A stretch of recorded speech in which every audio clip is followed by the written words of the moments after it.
everyone, welcome to the hangar. Hope everyone's doing well and getting lots of flying done. Spring is definitely starting to poke its head out, so that's pretty fantastic.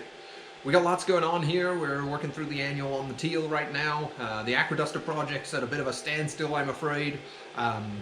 Parts availability has been a real problem, so I've just been waiting for weeks now for parts, and it's going to be a couple more before I get anything else to continue that project.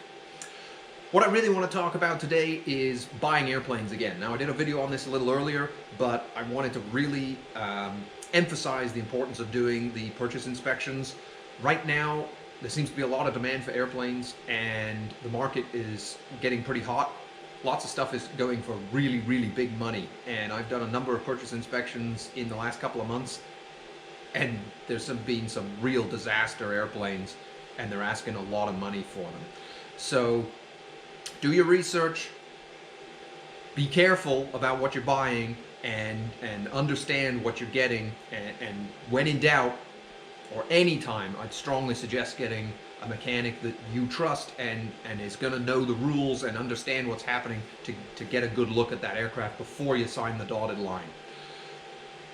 With the market being hot, there's lots of stuff coming out of the woodwork that hasn't been around for ages, or people have just hung on to, and now they're trying to sell it and they're trying to ask big money for it. So lots of stuff that's not maintained well, or there's serious problems. So I got some stuff here I'll show you quickly to show you what I mean and why you want to get that purchase inspection done, okay? So really can't emphasize that enough. Avoid a lot of problems. In Canada here, especially, we have rules and regulations that allow a certified airplane to run the engine past the TBO, time before overhaul, as recommended by the manufacturer. Lots of people do that, and lots of people do it successfully, and of course lots of engines get repairs in their lifespan, new cranks, new cams and bearings, that sort of thing, and instead of zeroing the engine, you just kind of continue it on. There's nothing wrong with that, but there is actually a lot of different rules and maintenance requirements that need to be followed, okay, and I'll put a link in so that you can see what those are.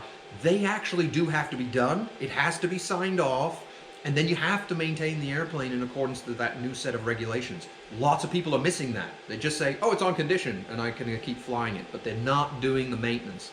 And that's going to be a problem for especially legality, but also a lot of them that are just saying, oh, it's on condition, the engines are actually in really bad shape.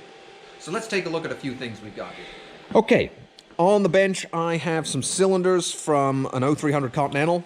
This is an original engine, and it was in terrible condition. The maintenance hadn't been done properly. I mean, everything was just tired and worn out.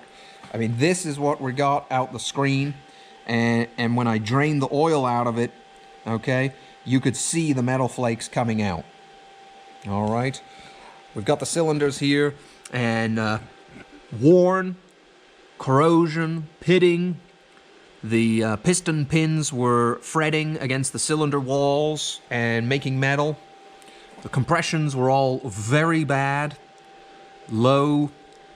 That is, you know, like 40 over 80, 50 over 80, stuff like that. Actually stuck an exhaust valve when I ran the thing, okay? This was sold as a fully certified airworthy aircraft. Ungraciously, here's the motor on the floor. Okay, the camshaft is pooched. Everything's worn out.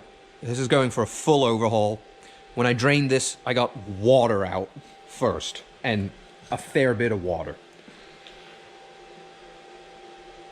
Obviously, this is not what you want. This is really depressing news, and this was supposed to be a good-to-go airworthy aircraft. So guys and girls, if you're looking at buying airplanes right now, I cannot stress enough, get a purchase inspection. Make sure you understand the rules and regulations. If you don't, that's fine. Find someone who does, and make good decisions when it comes to buying, and stay safe, because ultimately stuff like this is going to fail in flight as well. So happy tailwinds, get lots of flying done, Hopefully we'll have some stuff for you on the Acroduster soon, and some more flying stuff coming up. We're also going to have some survival stuff coming. We've been making survival kits and testing them out in some -17 temperatures, so I got to get all that edited up for you. Love to hear your comments about what else you'd like to see, and we'll talk to you all soon. Ciao for now.